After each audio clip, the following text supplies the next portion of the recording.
Hello everyone, today we have some new information when it comes to the rare breed FRT, the forced reset trigger, and how the ATF is trying to determine it and classify it as a machine gun, even though the firearm itself does fit the definition of semi-auto.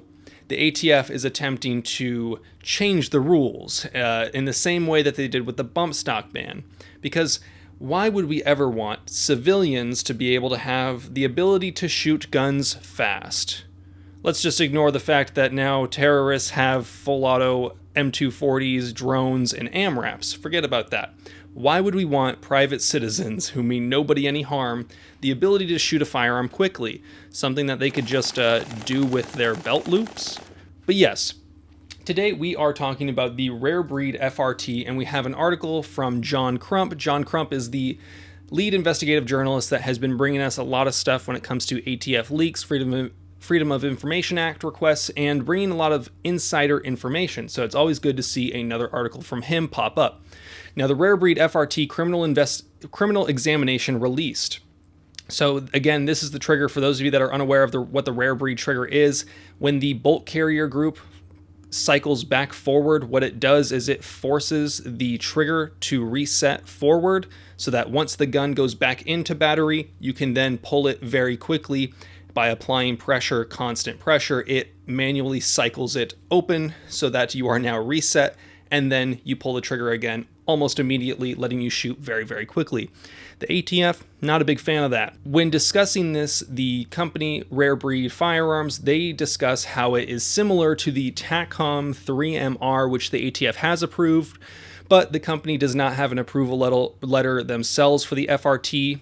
The company has been selling the trigger by the thousands for months, and the ATF took notice and acquired the trigger to examine because the agency was concerned it was a machine gun.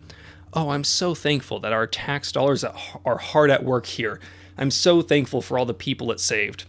Now, the thing is, when it comes to things like the bump stocks, the lightning links, the drop-in auto sears, those parts themselves, because they convert a firearm to be a machine gun or fire full auto, the ATF considers those parts in themselves to be a machine gun. And yes, the ATF has ruled at one point that a shoelace attached to a firearm could be considered a machine gun.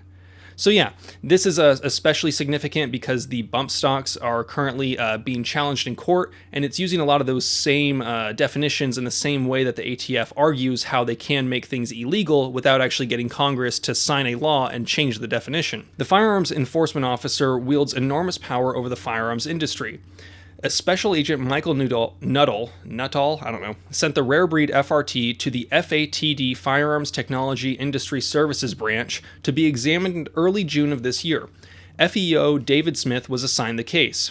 FTISB is the branch within the FATD that determines if it is machine gun or semi-automatic and issues letters to companies. A lot of acronyms there. The FEO, the Firearms Enforcement Officer, notes that the patent for the FRT states that the device causes the trigger to forcibly reset, and once reset, movement of the trigger is blocked by a locking bar and cannot be pulled until the bolt has returned to battery, thus preventing hammer follow behind the bolt or bolt carrier. The FEO claims that that is not true. He states that the trigger does not function by hammer follow.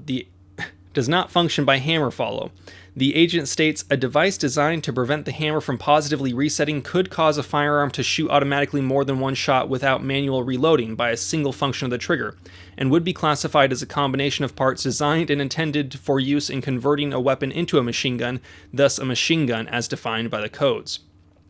The agent cites Staples versus the United States in his finding. In the case that was heard by the Supreme Court, it was found that a gun is considered a machine gun when the trigger is depressed, the weapon will automatically continue to fire until its trigger is released or the ammunition is exhausted. Rare Breed argues that the gun does not fire automatically because, again, when you look at the technicality of what happens when this gun fires, the trigger is actually forced forward back into place, and then the bolt locks, and then you pull back again. Just because it happens very quickly doesn't mean that that isn't what is actually occurring.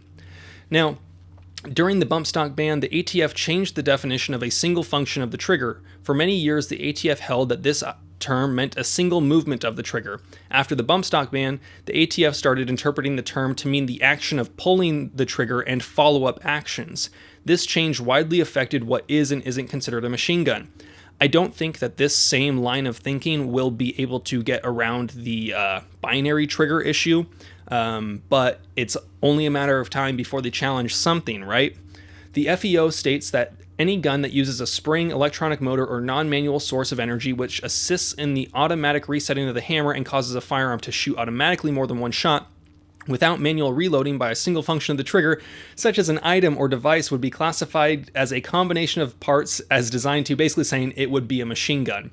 It is unclear what this means for other triggers that use similar methods to reset the trigger. Again, I don't personally think that this would mean that it would include things like binary triggers, because that is a completely separate action. You're pulling the trigger and then you are acting on the trigger again, and there is a specific way to not make it fire when you want to reload or when you want to let off without having a second round go off.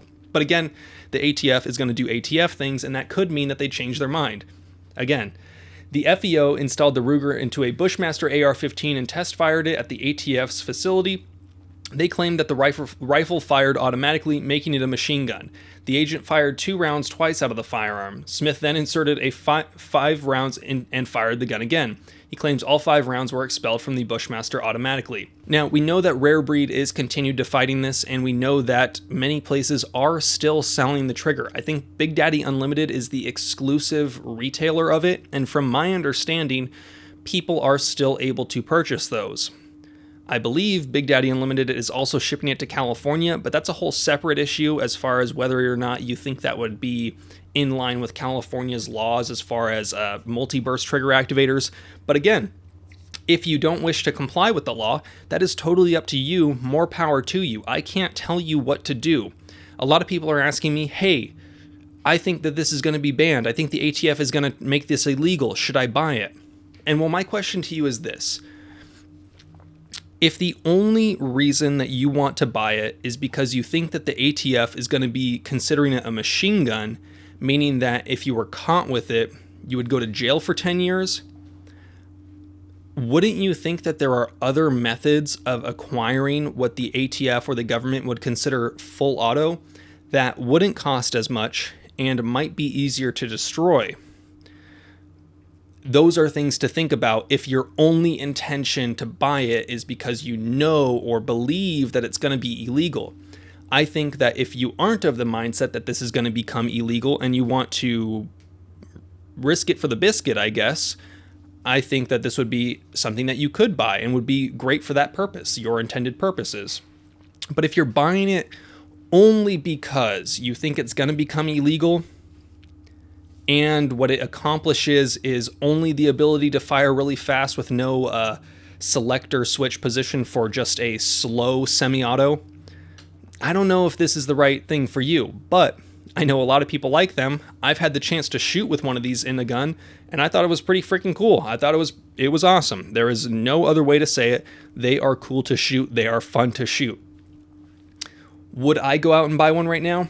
I don't know. They're kind of expensive for what they are. But that's just my opinion. Your opinion might be different. What you might want to use it for, what you might want to do, and why you might want it is probably different than what my mindset is about them. So yeah, I'm not going to specifically say whether you should or shouldn't buy one, but it seems as if people are still selling them. It's just a matter of time before the ATF tries to make another move, and there are some lawsuits going on back and forth, so Rare Breed is trying to fight the ATF in court. But we will see how that all pans out as we get more information. You guys know the drill. Have fun, be safe, stay dangerous. Peace. Thank you to everyone that supports this channel. I really appreciate all the support. It's been a good run that we've had so far. I'm really happy with how the channel is continually growing. I like the fact that we kind of get a consistent 30 to 40K views on basically any video we upload. It feels good because I recognize a lot of the same names commenting, and that's just really cool. If you guys want to support the channel, you can use any of the links down in the description. They either are affiliate links or links to the Subscribe Star or links to the merch. Anything that you click down there most likely is going to help me out in some way, shape, or form. Thank you, everyone.